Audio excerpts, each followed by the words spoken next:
Bismillahirrahmanirrahim.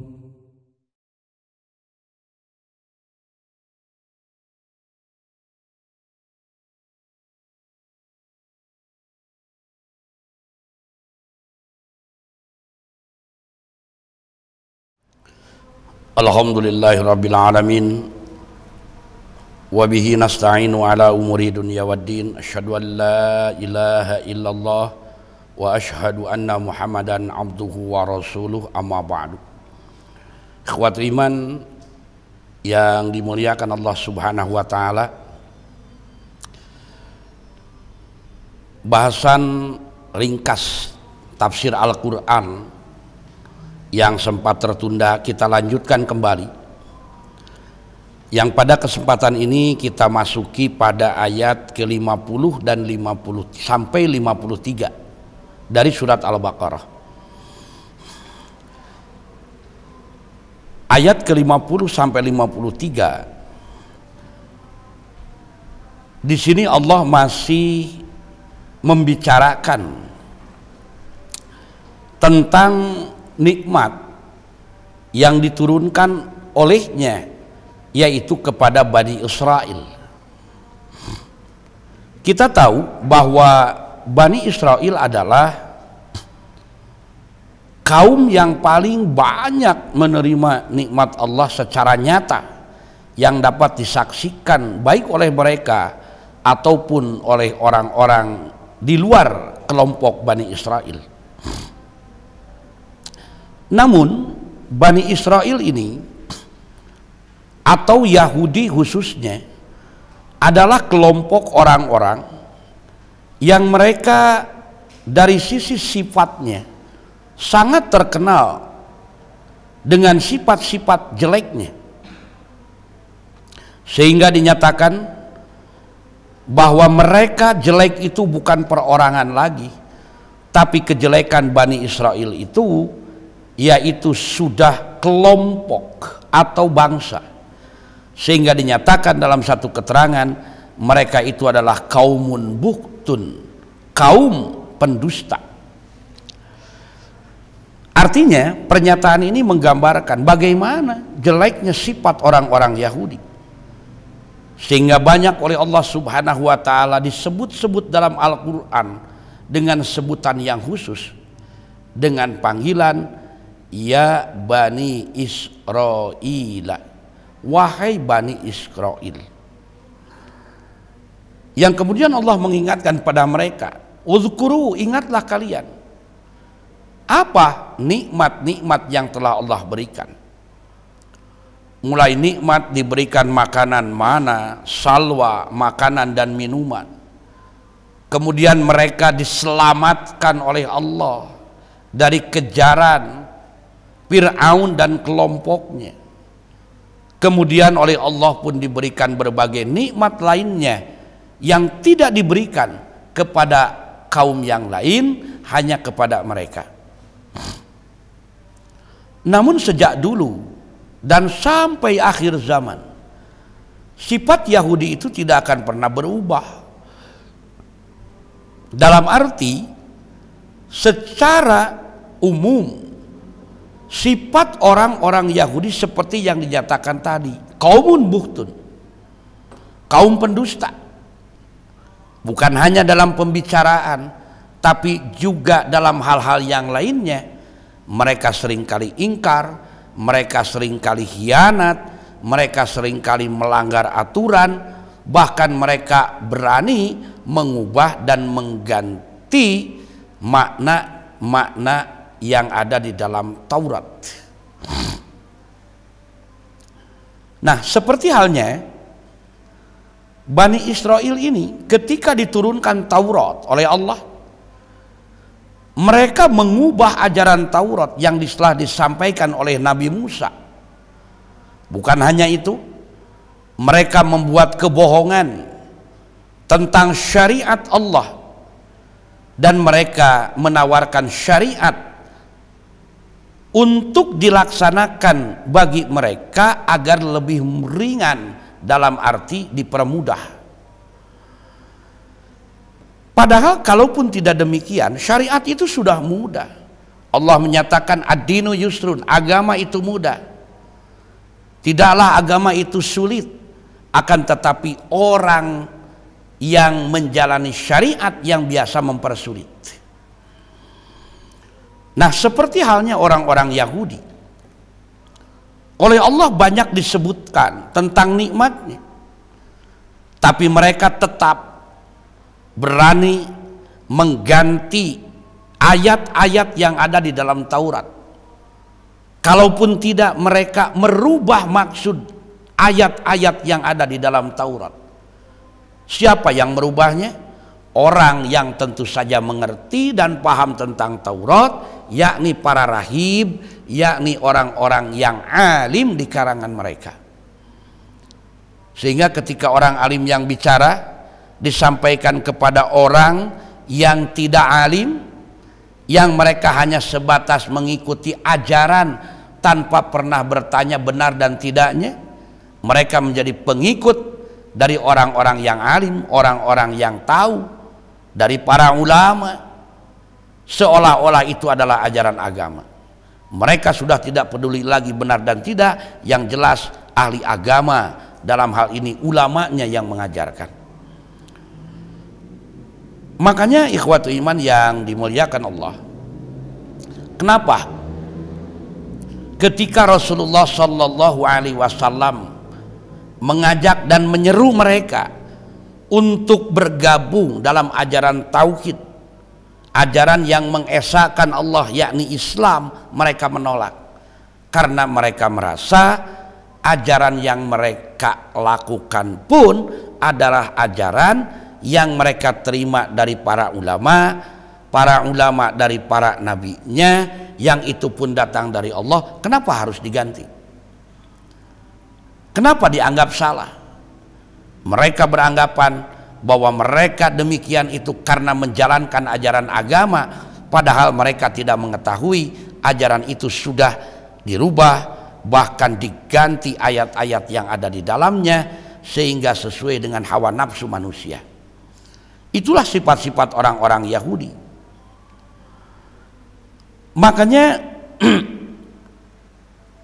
kalau kemudian Allah mengingatkan dalam beberapa ayat yang lalu, kemudian dilanjutkan lagi dalam ayat yang ke-50, di sini Allah menyebutkan a'udzubillahi minasyaitonir rajim idz farraqna bikumul bahra fa'anjainakum wa aghraqna ala fir'auna wa antum tanzurun. Kata Allah, dan ingatlah ketika kami belah laut untuk kamu. Siapa? Fir'aun dan pengikutnya. Lalu kami selamatkan kamu dan kami tenggelamkan Fir'aun dan pengikutnya, sedang kamu sendiri menyaksikan. Artinya kasih sayang Allah itu sudah dicurahkan, sudah diberikan, bukan hanya mendengar, bukan hanya cerita, tapi mereka menjalaninya dan mengalaminya secara nyata. Mereka tahu itu mustahil dilakukan oleh manusia. Ternyata dengan kekuasaan Allah, sesuatu yang mustahil itu menjadi nyata. Mereka menyaksikannya laut terbelah. Mereka menyaksikannya jalan untuk dilalui yang tadinya mustahil menjadi terbuka. Dan mereka yakin itu adalah kekuasaan Allah. Tapi apa yang terjadi? Ternyata mereka tetap ketika sudah diselamatkan oleh Allah melalui kekuasaannya, diselamatkan oleh Allah dengan perantara Musa alaihi salam mengetukkan tongkatnya di bibir pantai. Ternyata setelah selamat mereka tetap menolak, tidak mengikuti apa yang disampaikan oleh Musa alaihi salam sebagai ajaran dari Allah Subhanahu wa taala. Makanya Yahudi ini terkenal liciknya. Ketika mereka mendapati kesulitan, mereka yakin Allah itu Rahman Rahim, apalagi Nabi yang memintanya. Makanya mereka selalu menyatakan, wad'u rabbaka, mintalah kepada Tuhanmu, bukan Tuhan kami. Mintalah pada Tuhanmu Musa, agar kami diberikan ini, diberikan ini, diberikan ini. Artinya di satu sisi mengakui Musa sebagai orang yang diutus oleh Allah dan permohonannya akan didengar oleh Allah, tapi di sisi lainnya mereka curang. Apa? Ternyata keuntungan buah dari doa Musa alaihissalam kepentingannya untuk mereka. Kalau hal berdoanya wad'u rabbaka, tapi hasilnya lana bagi kami. Artinya mereka itu orang-orang yang memanfaatkan kelebihan orang lain yang Allah berikan kepada dirinya untuk kepentingan dia, tapi ketika diajak untuk mentaatinya mereka enggan. Dan itu akan terus berulang, karena orang-orang Yahudi itu sifatnya akan tetap sama kapan dan dimanapun, bangsanya, warga negara apapun. Tapi darah Yahudinya akan tetap, dia berperilaku seperti itu, menjadi kaumun buhtun. Makanya pada saat mereka menginginkan keuntungan untuk dia, mereka pada saat melihat celah yang dapat membantu kesulitan mereka, mereka akan gunakan apa? Yaitu fadilah dari umat Islam, keutamaan dari umat Islam, tapi bukan untuk kesejahteraan umat Islam. Mereka meminta demikian hanya untuk kepentingan dia, tidak peduli dengan orang yang mempunyai jasa. Di satu sisi umat Islamnya juga mereka melakukan itu karena dia ridho, dalam arti untuk kesejahteraan, tapi kebaikan umat Islamnya itu sendiri dimanfaatkan oleh orang-orang yang bersifat pendusta. Jadi seperti Yahudi berdoa pada Tuhanmu Musa, untuk kami, bukan untuk kamu. Artinya memanfaatkan Musa alaihissalam. Demikian pula dengan orang-orang sesudahnya. Makanya janganlah kemudian kita menjadi heran, satu saat umat Islam itu dirangkul, satu saat umat Islam itu didengkul. Satu saat umat Islam itu diakui, satu saat umat Islam itu diabaikan. Ketika ada kepentingan terkait dengan materi, terkait dengan kekayaannya, umat Islam dirangkul, dipuji dan lain sebagainya. Setelah hasil mereka lupakan. Akan terulang kembali demikian nantinya, begitu dan terus begitu. Makanya bagi kita umat Islam perlu hati-hati dan waspada. Dalam arti ketika berhubungan dengan orang-orang Yahudi, sifat dan sikap yang demikian akan tetap ada. Kenapa? Allah yang sudah dengan tegas menyatakan walan tardo ankal yahud. Allah, dia tidak akan ridho siapa? Al yahud wan nasara, orang-orang Yahudi dan Nasrani. Tidak suka melihat umat Islam maju, tidak suka melihat umat Islam berkembang, tapi mereka tetap suka dengan harta dan kekayaan umat Islam. Baru mereka akan berhenti mengganggu umat Islam, baru mereka akan berhenti menggoda orang-orang Islam. Satu kuncinya, hatta tattabi'a millatahum.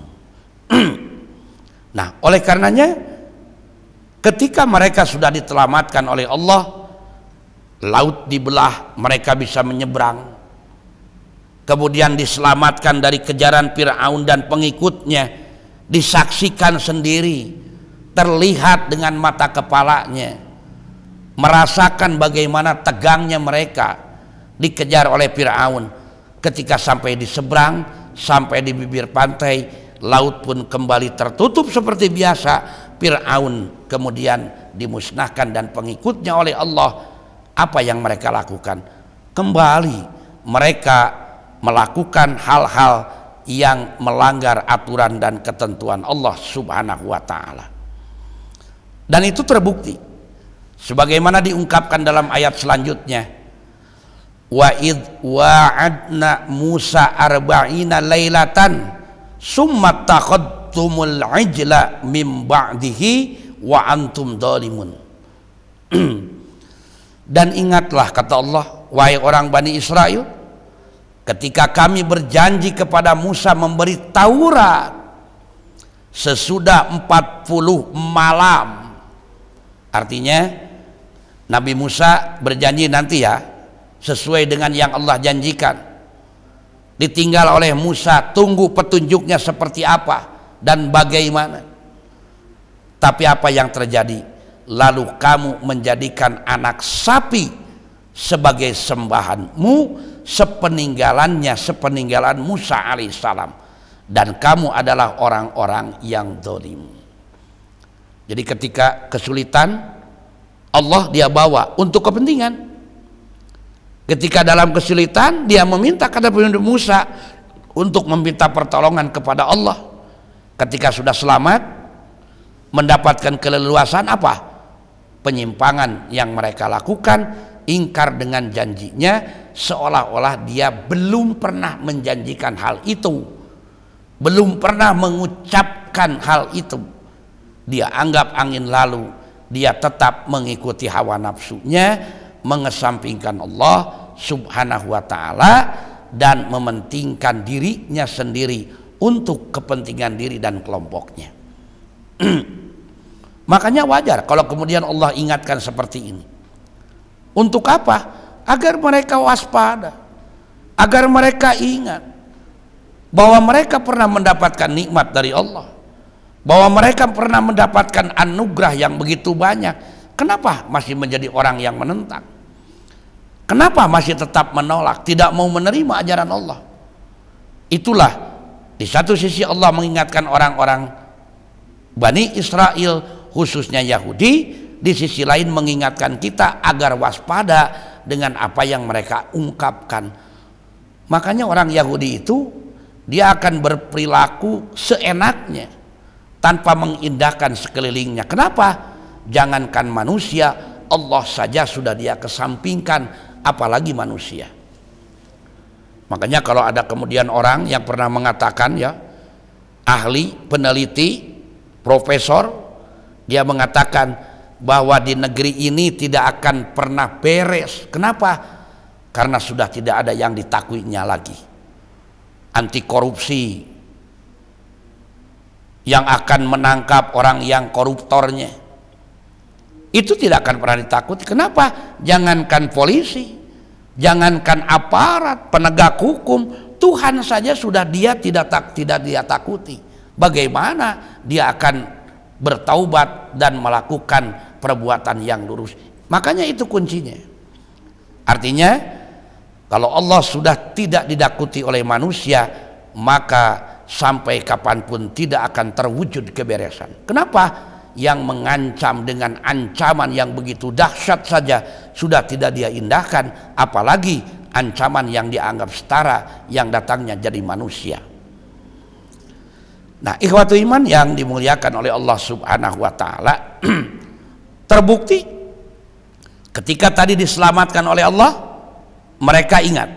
Tapi ketika sudah selamat, kembali mereka berbuat kemusyrikan, menyembah anak sapi sebagai sembahan mereka, padahal Musa alaihissalam sudah Allah janjikan, tunggu oleh kamu, tunggu oleh umat kamu, janjiku akan aku tuangkan dalam bentuk aturan, yakni yang akan membimbing kehidupan ke arah yang lebih baik. Tapi tidak demikian dengan orang-orang Yahudi.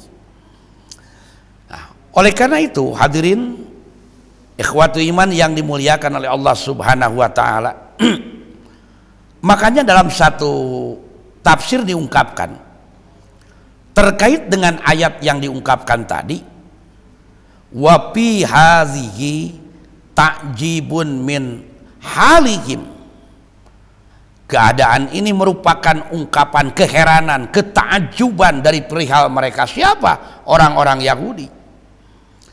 Fa inna mu'adatallah Musa bi inzali Taurat ilaihi nikmatun wa fadilatun li bani Israila. Karena janji Allah kepada Musa dengan menurunkan Taurat padanya adalah merupakan nikmat dan keutamaan bagi Bani Israel. Tapi apa? Qabaluha bi akbahi anwa'il kufri wal jahli. Kemudian mereka ternyata membalasnya dengan kekufuran dan kebodohan yang paling jelek. Artinya sudah dia tidak indahkan lagi. Peringatan Allah tunggu oleh kalian. Tidak lama kok, 40 malam. Tunggu oleh kalian aturan yang akan membuat keberesan, meluruskan perbuatan kalian, mengingatkan kalian, sudah tidak didengarkan. Makanya Yahudi itu akan berbuat sewenang-wenang, sekehendak dirinya, baru menggunakan Taurat manakala memberikan keuntungan. Nah, Tauratnya tidak ada sekarang. Yang jadi panduan itu Al-Quran. Tetap saja Yahudi tidak berubah demikian. Bahkan justru yang kita heran, banyak orang-orang Muslim yang mereka berperilaku seperti Yahudi. Mereka gunakan agama untuk kepentingannya, baik dirinya ataupun kelompoknya. Pada saat memberi keuntungan diakui sebagai bagian, tapi ketika dianggap menghalangi dan akan menghambat, dijadikan sebagai sesuatu yang dipinggirkan. Kenapa? Ketika memberi keuntungan mereka akan mengungkapkan bahwa yang menegakkan negara ini para ulama, para santri. Majunya negara terjajah dengan diusirnya para penjajah tidak lepas dari jasa para santri, jasa para ustadz dan lain sebagainya. Tapi ada kepentingan, ada keinginan di balik itu semua, diakui tapi untuk diambil miliknya. Makanya kemudian terjadi apa? Dana umat yang harusnya untuk ibadah digunakan, sudah habis, sekarang bergeser. Dana umat yang sebetulnya tidak boleh dirubah, jangankan dijual, dipindahkan pun harus benar caranya, itu akan diambil alih untuk kepentingan-kepentingan, bukan kepentingan bangsa dan negara hakikatnya, tapi untuk kepentingan segelintir orang. Siapa? Mungkin orang Yahudi, mungkin orang-orang yang memiliki sifat seperti orang-orang Yahudi. Nanti ketika umat Islam sudah tidak diperlukan lagi, potensinya, kekuatannya, harta kekayaannya sudah tidak diperlukan lagi, karena mereka menganggap mereka punya kelebihan. Apa? Umat Islam disudutkan, umat Islam didiskreditkan, bahwa Islam itu menghambat kemajuan, Islam itu menghambat persatuan, sehingga mereka menganggap seolah-olah agama ini racun dalam kehidupan. Inilah sikap-sikap dan sifat orang-orang Yahudi. Dabun ikhwatu iman yang dimuliakan Allah. Ternyata terbukti di sini juga bahwa sekalipun sifat manusia seperti itu, yang diungkapkan di sini perilaku orang Yahudi, namun berlaku untuk siapapun yang berperilaku demikian.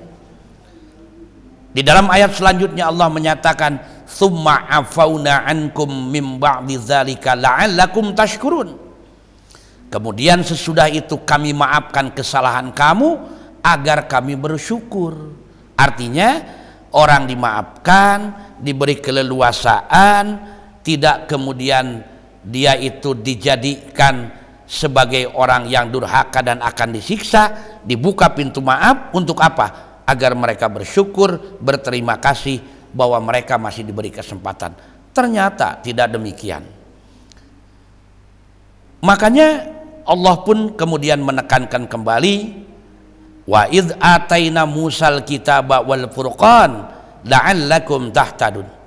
Dan ingat ketika kami berikan pada Musa Taurat dan keterangan yang membedakan antara yang benar dan yang salah itu agar kamu mendapat petunjuk. Ternyata tidak digunakan. Artinya mereka dianggap sasar. Oke, dimaafkan kesalahannya, kekeliruannya. Ini loh yang akan memberikan keselamatan. Taurat melalui Nabi Musa, ternyata mereka pun menolak dan tidak mengikutinya. Itu sifat orang Yahudi. Tidak mustahil dengan Al-Quran pun sama. Mereka dalam keadaan limbung dalam kehidupan, mencari aturan yang bisa mengayomi seluruh orang. Ketika Allah turunkan Al-Quran, karena tidak sesuai dengan keinginan, tidak cocok dengan hawa nafsunya, mereka pun menolaknya. Baru mereka terima dan dijadikan sebagai aturan, diakui sebagai bagian dari kehidupan, karena itu akan memberikan keuntungan bagi mereka. Jangan sampai kita mempunyai sifat yang demikian, karena itu adalah sifat-sifat dari orang-orang Yahudi. Tentu saja kita berlindung kepada Allah, jangan sampai menjadi orang yang demikian. Nikmat yang sudah banyak kita terima, yang Allah nyatakan, wa in ta'uddu ni'matallah la tuhsuha, jika kamu akan menghitung-hitung nikmat dari Allah, kamu tidak akan mampu. Ternyata hal itu kita ketahui tidak diiringi dengan ketaatan, tapi justru kemaksiatan. Hal itu tidak diikuti dengan mengikuti petunjuknya, justru kita mengabaikan petunjuknya. Na'udzubillahi min dzalik.